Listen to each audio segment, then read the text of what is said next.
عاشق شدی؟ آدم عاشق نشه که آدم نیست.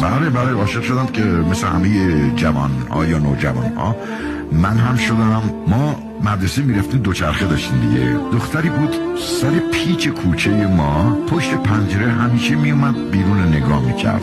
ما با خیلی عظیم دوچرخه سواران مدرسه ما میرفتیم. هر کدوم از ما خیال میکرد به ما داره نگاه میکنه.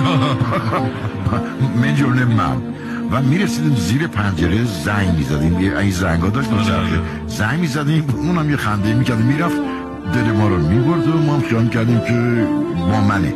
توی مدرسه دعوامون میشد، میگه نه با منه، اون نه با من. هرچی یک روز دیدم پنجره بسته است، خیلی ناراحت شدم. اومدم خونه.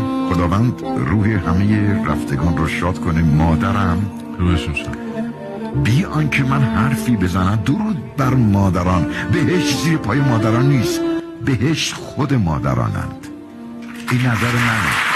مادران بی آنکه من حرفی بزنم تمام کتاب پرت کردم این طرف، رفتم تو اتاق، در زد در وا نکردم، در زد در وا نکردم، در زد در وا نکردم. پس پشت در گفت اسمش چیه؟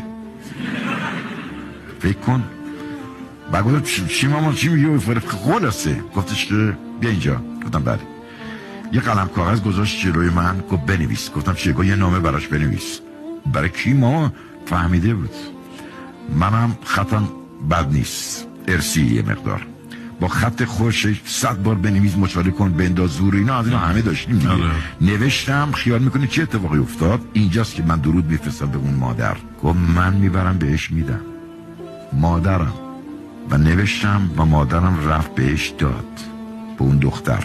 اتفاق غم انگیز اینجا میفته. توی عشق غالبا یه طرف هست دیگه. توی اون سن سالا آدم نمیدونه چرا همش به خودش حق میده که من عاشق اون بشم، ولی این حق نمیده که خب اونم باید عاشق تو بشه. نمیدونه چرا همش ما خیال کنیم ما باید عاشق چه زن چه مرد فرق نمیکنه.